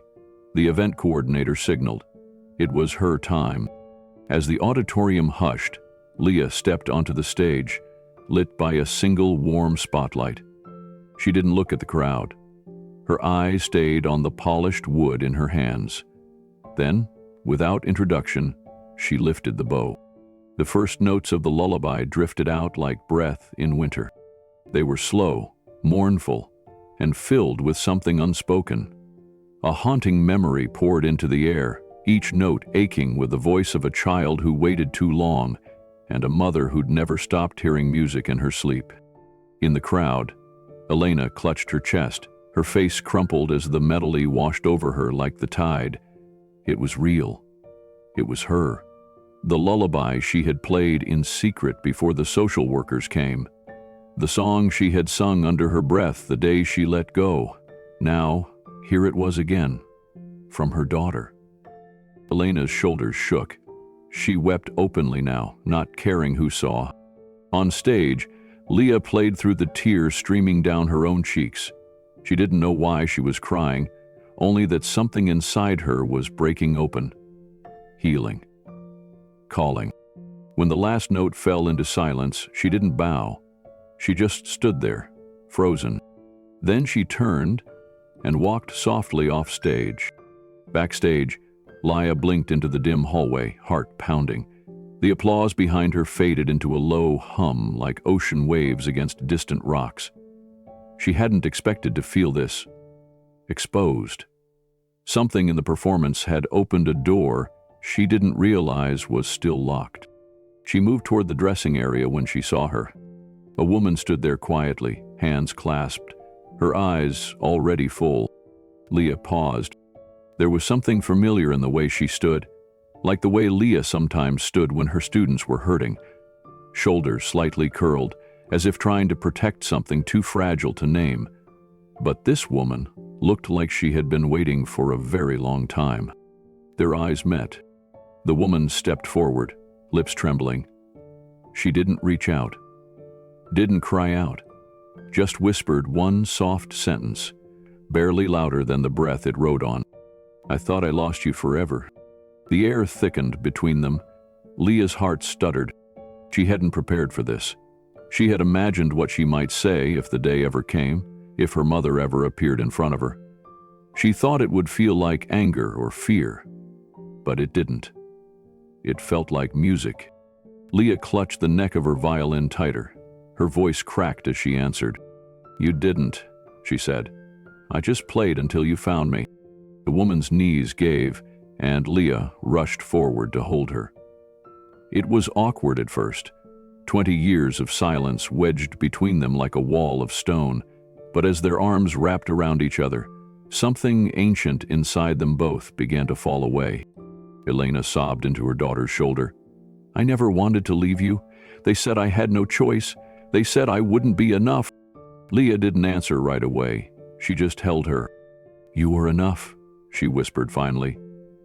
"I remembered everything you gave me. The song, the warmth. I carried it, even when no one else believed it was real." Elena stepped back slightly, brushing Leah's hair away like she used to in her dreams. "I'm so proud of who you've become." They didn't talk about the missing years. Not yet. They didn't need to. Some reunions don't require explanations. Only presence. Only breath. Keanu, standing far behind the curtain, watched the moment unfold with his hands in his coat pockets, face tilted just slightly toward the ground. No applause, no cameras, no announcement. Just music, memory, and the silence that finally made sense. He turned and left the auditorium before anyone saw him go. Outside, the night had cooled. Stars blinked into view above the dark California hills, and somewhere behind him, two broken halves found their way back into one whole. He smiled gently to himself. Sometimes, all it took was a note in an old case, a whisper in the strings. Sometimes, it was enough just to listen. The room was quiet, lit only by a soft lamp in the corner. Leah and Elena sat across from one another at a small table in a modest inn not far from the concert hall. Neither touched the tea that had long gone cold between them. The silence wasn't heavy. It was reverent. Like both women were afraid to speak and shatter the fragile miracle that had brought them together. Elena's eyes stayed on her daughter's face. It had been years, decades, since she'd last seen her. Not as a grown woman, not as this version of herself. "You look like your father," she finally whispered. Leah smiled softly. "I barely remember him." "You were just a baby," Elena said, voice trembling. "They told me I'd never be allowed to see you again." They didn't even let me hold you the last night. I thought maybe that was the punishment I deserved." Leah looked down. "Why did you give me up?" Elena's breath caught. "Because I didn't want to ruin your life." "I was 16. My family was old school. I was sent away to a home, told to never speak your name again. They made me believe it was the only way you'd have a chance at something better." Leah's fingers gently touched the bracelet she wore, the same one she'd had since she was 9. "I waited. I thought maybe someday, maybe you'd come back." Tears rolled down Elena's cheeks. "I tried. God knows I tried. But the records were sealed, and every time I got close, they said I wasn't allowed. I wanted to scream, to rip down the walls between us." "Then why volunteer at a music center?" Leah asked quietly. Elena gave a broken laugh. "Because I had nothing else. I couldn't find you, but I could help other girls like you. I could be near the sound of music. It was the only thing that didn't leave me." Leah swallowed hard, her voice barely above a whisper. "I used to play for you, you know, in every home. Even when I didn't know your name, I played the lullaby. I thought, if you heard it, maybe it would guide you back." Elena reached out, hesitating, then gently took her daughter's hand. It did. They sat that way for a long time, their hands linked, the silence no longer empty, but full of everything they hadn't said in years. Across the room, their reflection in the window looked like a still photograph. 2 women, separated by time, bound by something far deeper than blood. Outside, Keanu stood across the street, leaning lightly against a lamppost. He saw the light in the window and the silhouettes framed by it. He didn't need to hear their words. He already knew what music was playing in the room, the one that waited all these years to finish its song. The next morning, Leah and Elena walked side by side down the narrow streets of the town, both still quiet from the night before. The air was cool, crisp with the scent of pine and distant rain, and for once, there was no weight between them. Only presence. No more searching. Just being. They turned a corner and found themselves in front of the little thrift store, the place where the violin had waited, untouched for years. Leah paused outside, staring at the window, her breath caught. "I never thought I'd come here," she said.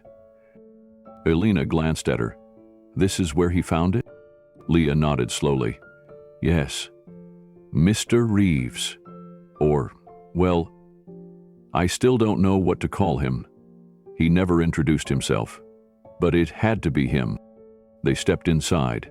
The familiar chime rang as they opened the door, and the owner, an older man with weathered hands and a warm smile, looked up. "Back again?" he asked, eyes lighting up. "You the one who left the little violin with the note?" Leah blushed. "I was a kid. I thought maybe someone would see it. And no." He chuckled gently. "Well, someone did." He gestured toward the back corner, where a small display had been set up. There, behind a pane of glass, sat a worn photo of the violin before its restoration, next to a copy of the note. A simple sign above it read, "Found and returned." Leah's eyes welled with tears. Elena touched the glass with one hand. "This is what brought us back together." The owner tilted his head. "Funny thing is, the man who bought it didn't say much. Tall, quiet, had a stillness about him. You could tell the moment he saw it. It meant something. He carried it out like it was alive." Leah smiled. "That sounds like him." They lingered for a while, browsing the store, both absorbing the small details. Dusty lamps, folded quilts, rows of books that hadn't been opened in decades. But none of it mattered more than that small corner display. It stood like a monument to a journey neither of them could have made alone. As they were leaving, the owner stopped them again. "You know," he said, "every now and then someone drops something off that's more than it seems, and every now and then someone like you two walks in and reminds me why this place is here." Elena squeezed Leah's shoulder gently. Maybe that's why the violin stayed so long. It was waiting for the right hands to carry it home. Outside, they walked slowly down the road, arm in arm. The world felt softer, quieter. They didn't speak much. They didn't have to. From a parked car just down the street, Keanu watched as they passed. He didn't move, didn't wave, just observed. Their smiles, the peace in their footsteps, the closure that had taken a lifetime to arrive. He reached into the passenger seat beside him, opened a notebook, and wrote 4 words beneath a date. The whole song played. Keanu sat quietly in his trailer that evening, the violin now resting safely in a velvet-lamped case beside him. It was no longer a relic of heartbreak. It had become a bridge.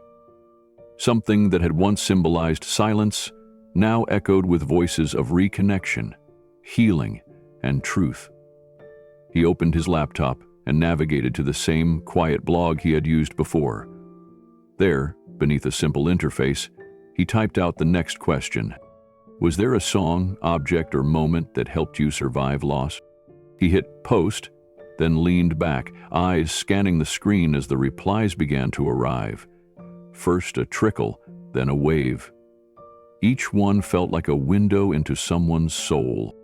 A young man shared about a photograph he'd found in a jacket he hadn't worn in years. A picture of his father smiling by the lake where they used to fish. I'd forgotten his laugh until I saw it again, he wrote. That photo saved me from losing him completely. Another post came from a woman who had recently buried her mother. She always wore this perfume, the woman wrote. After the funeral, I opened her drawer and the scent hit me. It was like she whispered, I'm not gone.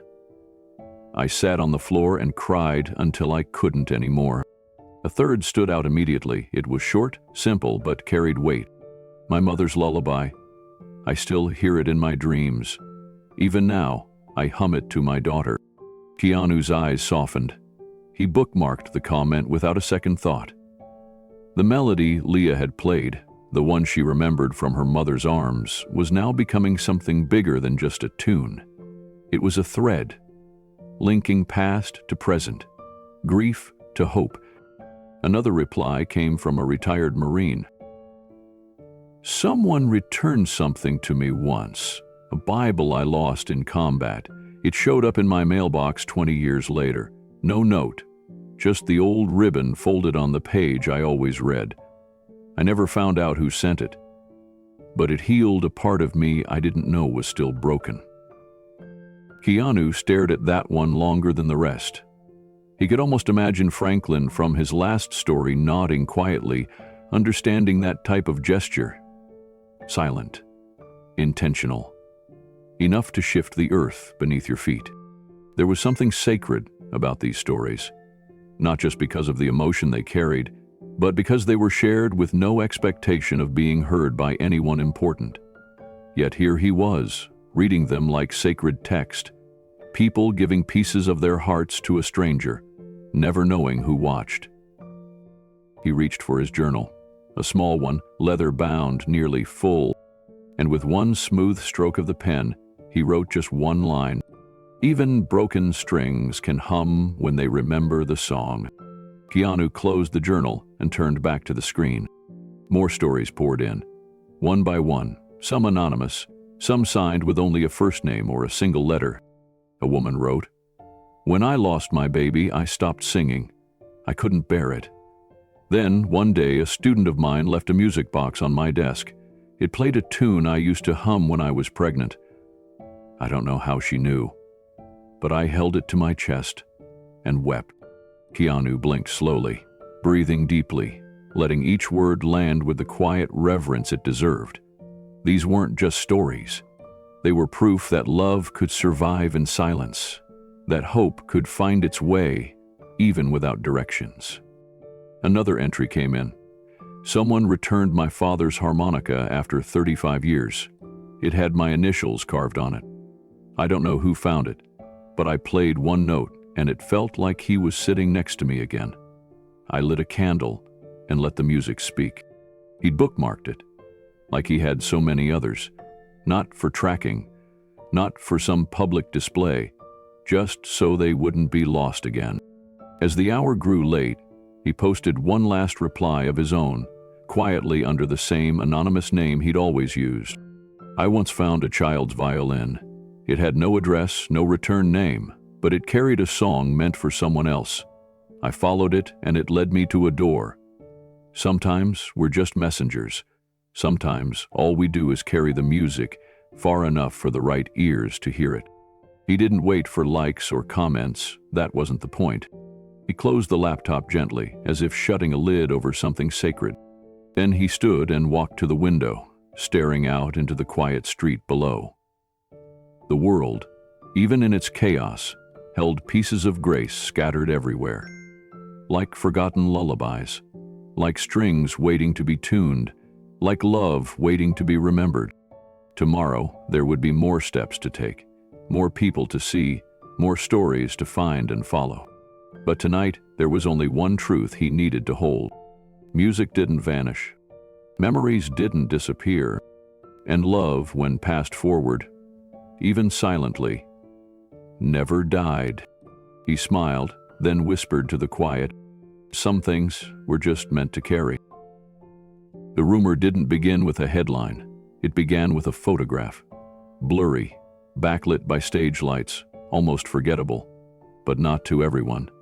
It showed a young woman exiting a community recital hall in Nevada, her arms wrapped tightly around an older woman, both teary-eyed. Behind them, barely visible in the frame, stood a man in a dark coat and beanie, face obscured, standing just outside the light. Someone posted the image with the caption, "She played like she was finding someone." And in the comments, the question emerged, "Is that Keanu Reeves in the background?" The comment didn't explode, but it didn't disappear either. Instead, it landed in the inbox of a freelance journalist named Amber Nolan. She had a reputation for chasing down what others missed. The slow-burn stories, the hidden kindness, the moments that mattered only when pieced together. Amber started with the recital itself. There had been no formal media coverage, no press releases, yet dozens of locals had attended and shared emotionally charged reactions online. She tracked down the name of the violinist, Leah Marie, a music teacher at a public school just outside Reno. Digging further, Amber noticed something odd. Leah had no prior public history as a performer, yet suddenly emerged as the centerpiece of a highly praised community concert. Curious, Amber contacted the school directly. A receptionist answered. When Amber asked about the performance, the woman lowered her voice and said, "There wasn't a dry eye in the room when she played that song." Everyone felt something. Amber pressed, "What song?" "A lullaby," the receptionist answered. One she said her mother used to hum. She called it the waiting song. That was all Amber needed. She searched the town's public records, starting with anything related to thrift donations. A week passed before she stumbled across an entry in a local inventory log. Child's violin, handmade case, with note attached. No price listed, no sale marked. But the entry date? Just 3 days before Leah's school hosted a guest music session. The next day, Amber visited the town's only music repair shop and asked to speak with the owner, Mr. Kendrick. She claimed she was writing a human interest story for a regional parenting magazine. "Do you remember a small violin?" she asked. "One a little girl might have brought in, something emotional?" Kendrick looked her in the eye and said, "I repair hundreds of violins. Can't say I remember one like that." But Amber noticed the shift in his tone, the too steady voice, the glance toward the back room. She knew deflection when she heard it. Later that night, she drafted the first line of her pitch. "A young woman plays a forgotten song. A stranger watches, and no one wants to talk about it." She didn't know it yet, but she was getting closer than anyone else had ever come. Amber Nolan wasn't known for giving up.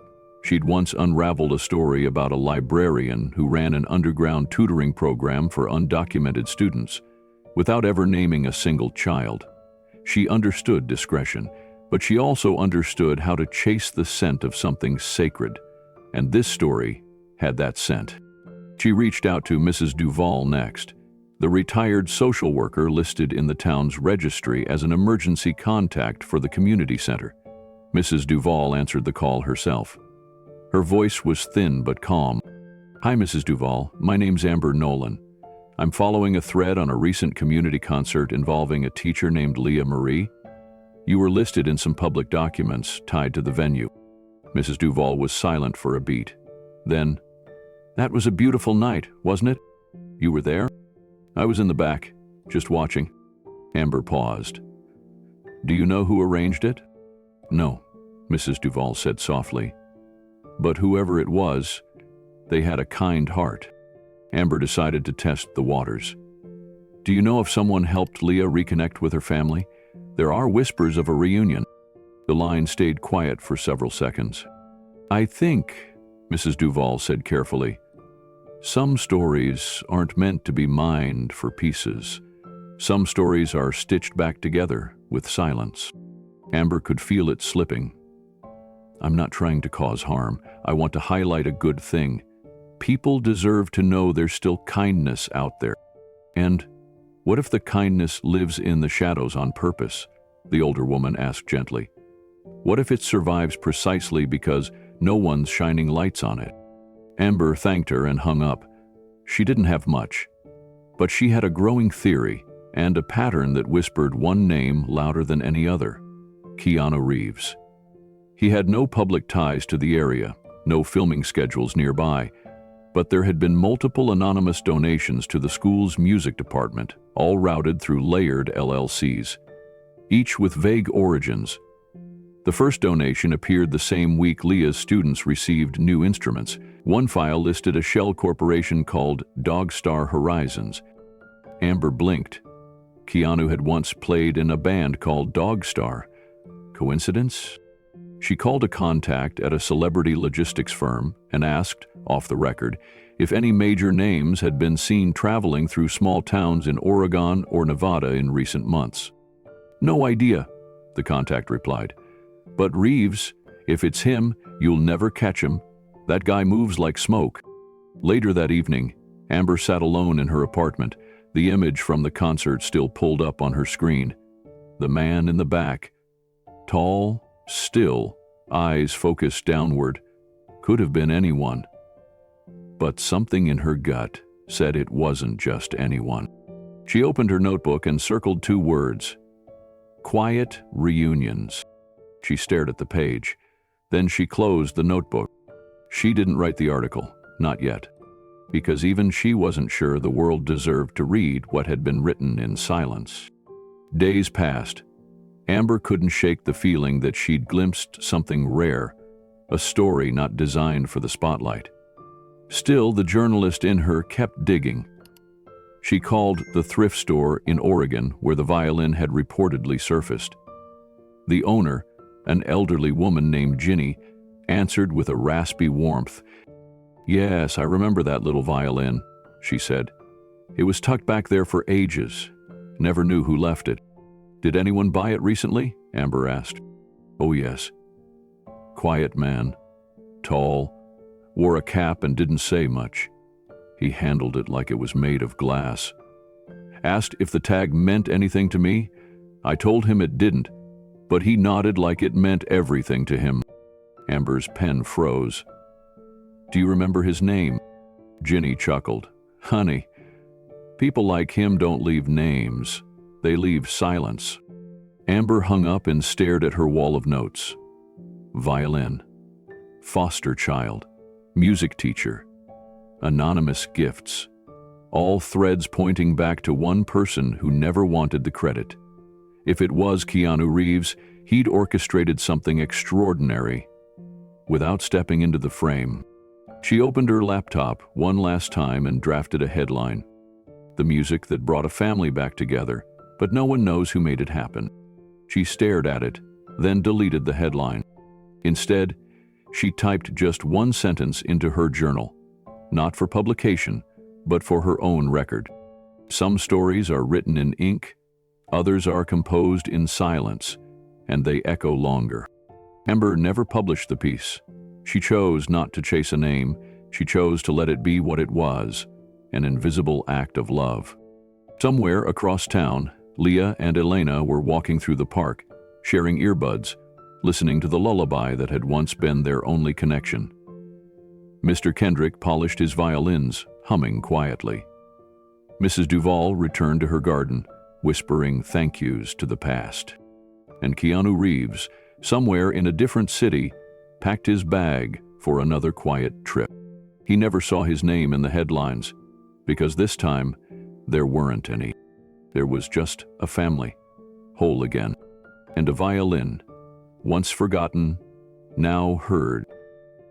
The ribbon fluttered gently in the wind as Leah stepped back from the glass door of the converted storefront.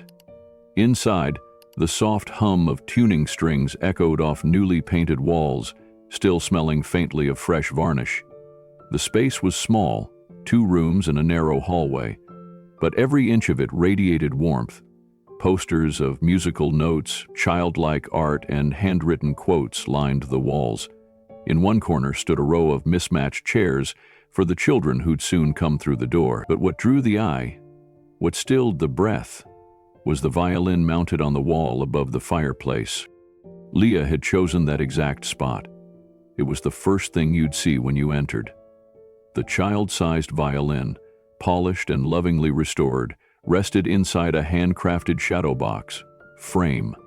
Beneath it, a plaque read, "For those who waited, and those who never stopped searching." She had stared at that plaque for a long time before approving the engraving. It didn't say her name or Elena's. It didn't have dates or logos. It was meant for anyone who walked in with invisible wounds and wondered if music could be more than just sound. It was a promise. Elena stood nearby, holding a box of small wind chimes the children would use in their first therapy session. Her eyes were rimmed red from crying earlier, but her smile now was calm, solid. She reached out, brushing Leah's shoulder gently. "This place," she said quietly, "feels like breath." Leah nodded. She didn't need to speak. For weeks now, they had been working side by side, remodeling the space on donations, salvaged furniture, and faith. The idea had started the night of the reunion recital, after they sat together long into the early morning, sharing stories and tears. Elena had said something that stayed with Leah. If music brought us back together, maybe it can do that for someone else, too. So they made it real. The studio's name was The Listening Room. It offered free music therapy to foster youth, especially those who had experienced separation or trauma. There were no fees, no paperwork beyond consent forms, just a place to listen, to play, to begin again. Leah taught the beginner violin classes, while Elena helped the younger children with rhythm, using simple percussion to coax out buried feelings. The laughter of their small students had already begun to replace the echoes of old pain. That morning, a few final touches remained. A rug here, a new light bulb there, and fresh tea in the thermos on the welcome table. Everything was ready. The first group of children arrived just after noon. Most came with social workers or foster parents in tow. Nervous eyes, guarded shoulders, small hands clutching the straps of second-hand backpacks. Leah met each one at the door with the same warm tone, crouching slightly to greet them at eye level. She didn't ask questions. She didn't press for names or stories, just a smile, a soft hello, and an invitation to choose their favorite instrument from a row of small boxes labeled with stickers: maracas, triangles, shakers, recorders, and plastic tambourines. Elena moved through the group like a breeze, offering juice, adjusting a chair, reassuring a worried adult. She didn't need a clipboard to make people feel safe. She only had to be present, and somehow the atmosphere shifted. One little boy named Marcus wouldn't speak at all. He just clutched a stuffed penguin under one arm and stared at the violin on the wall. Leah noticed and sat quietly beside him. "I belong to someone who waited a long time," she said gently. She kept playing because she believed someone would hear. He didn't respond. But 10 minutes later, when the group started their first guided activity, Marcus picked up a pair of rhythm sticks and joined in, softly but on beat. As the session ended, A woman with tired eyes approached Leah near the door. Her foster daughter, Camila, had lost both her parents in a car accident. She barely spoke above a whisper at home, but inside the listening room, she'd hummed along to the group's final song. "She hasn't done that in months," the woman said, voice cracking. "Whatever you're doing here, please don't stop." Leah nodded, her throat tight. She wouldn't stop. Not now. Not ever. Later that evening, after the last student left and the sun began to cast long shadows across the hardwood floor, Leah returned to the violin on the wall. She stood there in silence for a long time, eyes on the plaque. For those who waited and those who never stopped searching. She traced the edge of the frame with her fingers, memories surfacing like soft waves. The night she tucked the original note inside the violin. The days she sat alone in foster homes, playing lullabies no one remembered. The moment she first believed she might never be found. And the miracle that proved her wrong. Behind her, Elena dimmed the lights and locked the doors. But just before they stepped outside, Leah noticed something resting on the baseboard beneath the violin. A single red rose, fresh and wrapped at the stem. She knelt down and picked it up, heart racing, not in fear, but in wonder. She looked toward the window, but the street was empty. She smiled. Elena stepped beside her and saw the rose. Her eyebrows lifted slightly, but she said nothing, just placed a gentle hand on Leah's back. They stood in the quiet for a moment, breathing in the stillness of the space they had created, not just four walls and a few music stands, but a refuge built from pain, memory, and hope. "I think someone still listens," Leah whispered. Elena nodded. "And someone still believes." They turned off the final light and locked the door behind them. Outside, the street was calm. The moon hung low, washing the sidewalk in silver. As they walked away, neither of them noticed the figure standing half a block down, just far enough to stay unnoticed, just close enough to see them smile. Keanu stood there for a moment longer, hands in his coat pockets, eyes on the glowing sign above the doorway, the listening room. He exhaled softly and turned down the street without a word. Behind him, inside the music room, the violin remained a symbol of a little girl's longing and the mother who never stopped aching for her. And now, it belonged to everyone who had ever waited to be heard. The evening air was crisp, touched by the golden hue of twilight as families and neighbors filed into the old town square. Strings of warm lights danced above their heads, crisscrossing the courtyard, where folding chairs had been set in neat rows. At the front stood a modest wooden stage, flanked by speakers borrowed from the local school. Painted signs read, "Hope Through Harmony, Community Fundraiser for Music Access." Leah stood behind the curtain, adjusting the shoulder strap of her worn but polished violin. Her fingers trembled, not from fear, but from something deeper. Tonight wasn't just another concert. It was something else. Something she hadn't put into words yet. Beside her, Elena offered a soft smile. "You okay?" Leah nodded. "Yeah, it just feels, different this time." She looked out at the crowd forming. Children sat cross-legged on the ground near the front. Local vendors offered hot chocolate and popcorn. Parents chatted softly, some of them former foster youth themselves, now grown, now giving back. Music teachers, caseworkers, a few people she didn't recognize but felt connected to anyway. And somewhere in the back, unseen by most, stood a figure in a long coat and quiet shoes. Keanu. He kept his distance, as always. He hadn't spoken to Leah since that night backstage when Elena wrapped her in a tearful embrace. He hadn't needed to. The violin had spoken for him. The melody had carried what words could never say. And tonight, he was just here to listen. The event director stepped onto the stage. "Good evening, everyone. Thank you for coming out to support access to music education in our community. Tonight, we're honored to be joined by someone who knows what it means to turn pain into beauty. Please welcome Leah, director of Harmony House." Applause rose, polite at first, then stronger as Leah stepped onto the stage. Her boots tapped lightly across the floorboards. She held her violin gently, like something sacred. She reached the microphone. Her voice was steady, but low. When I was a little girl in foster care, I had one thing that never left me: this instrument. I didn't know my mother's face. I didn't remember her voice, but I remembered her music. A song she used to play when I couldn't sleep. A pause. She breathed in deeply, then glanced at the crowd. I never knew who returned this violin to me, but if they're out there, I want them to know. They gave me back more than music.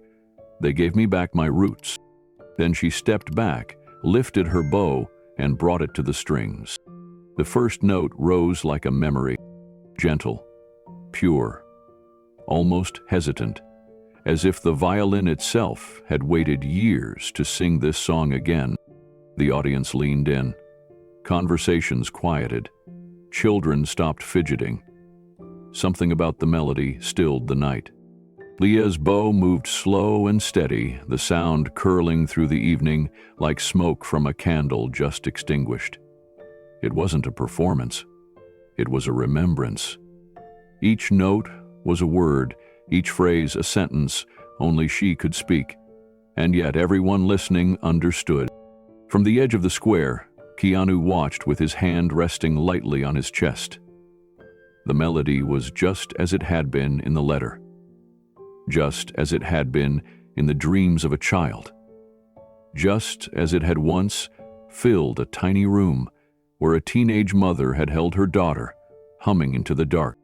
Elena stood near the front row, her hands clasped over her heart. Tears slipped down her cheeks, but she didn't move to wipe them. She wanted to feel every second. Leah played on. Her eyes closed now. The tempo shifted, barely perceptible to most. She had added something new. A soft rising run at the bridge, a hopeful turn, a subtle lift. Something she had never dared to play until recently. It was her way of saying, "I'm still here, and I made it." When she reached the final note, it hung in the air like a question waiting for an answer. Then, silence. Long, reverent pause. Then the applause came. Not loud, not wild, but full, from hearts that had been cracked open and stitched together again in just 3 minutes. Leah stepped back from the mic, gave a slight bow, and turned to exit the stage.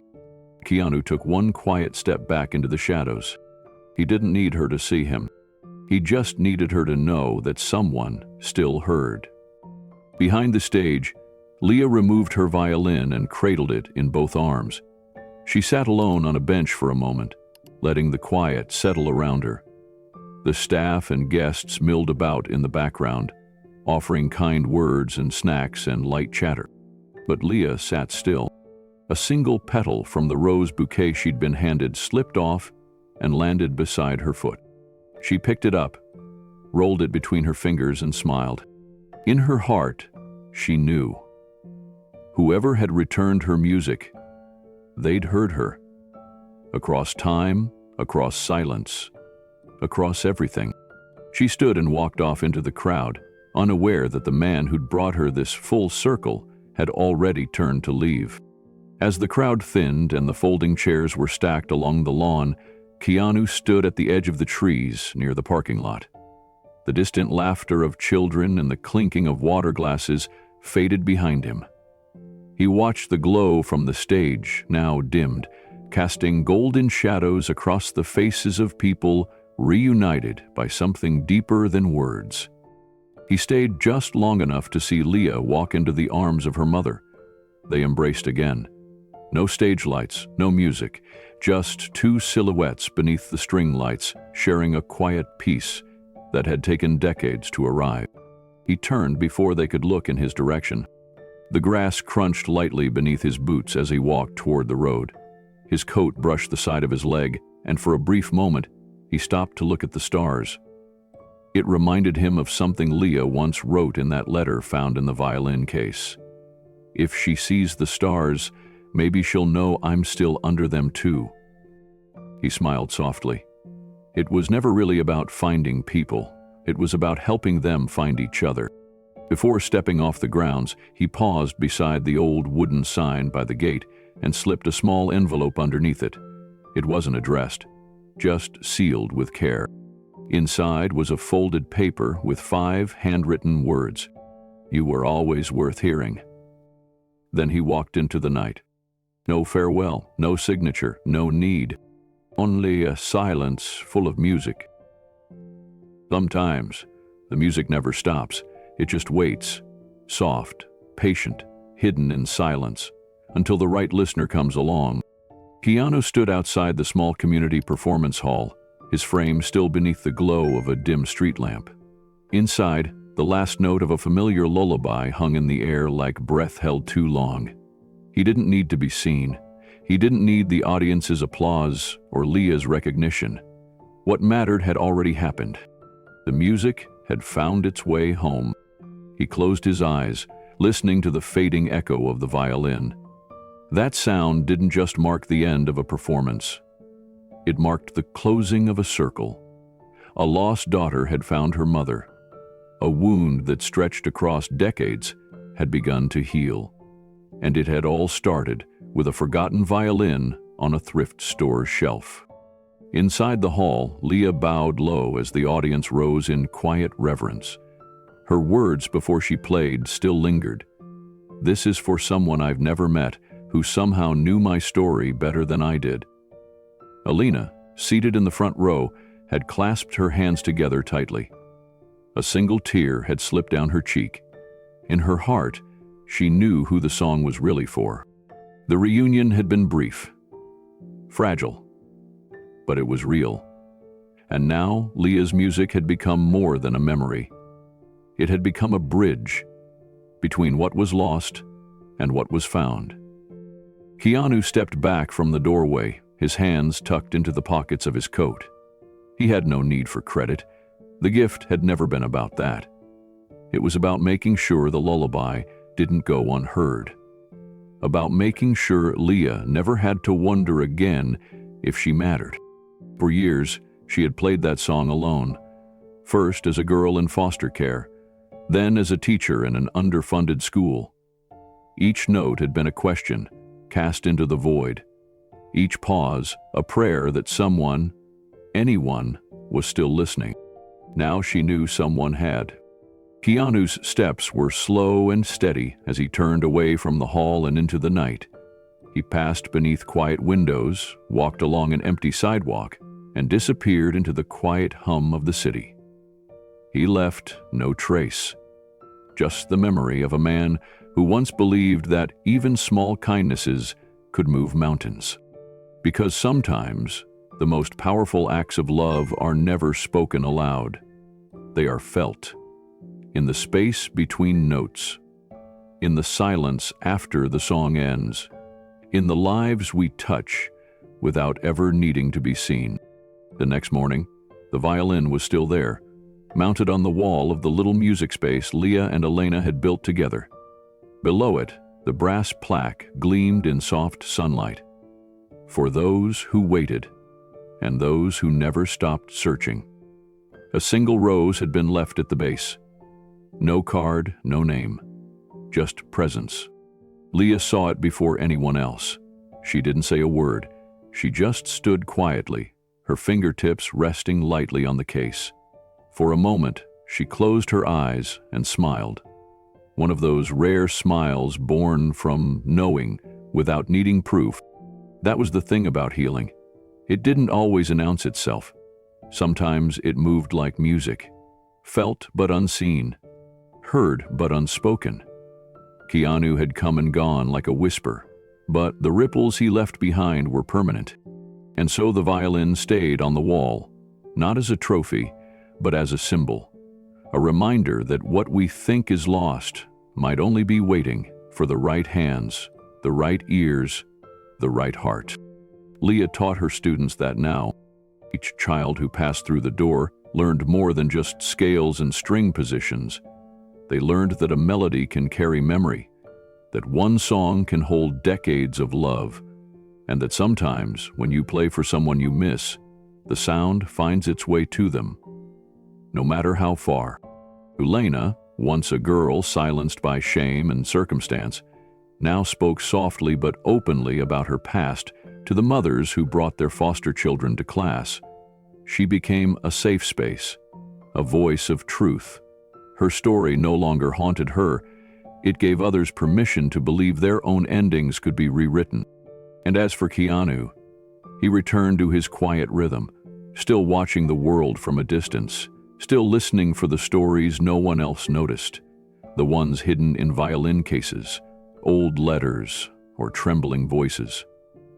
Not because he needed to fix them, but because sometimes just bearing witness was enough. Sometimes believing is enough. So now, we leave you with a question. Has music ever helped you through something painful? A song, a melody, even a sound that pulled you through the dark? Tell us in the comments below. Someone may need to read what you have to say. And before you go, next time, we'll share an incredible story. A diner waitress, a forgotten tip, and a name she never expected to see. What starts as an ordinary shift turns into a life-changing discovery when she realizes that the stranger who left that generous tip might just be the brother she never knew existed. If you've ever felt unseen, unheard, or left behind, just know this. Sometimes the music never stops. It's just waiting for you.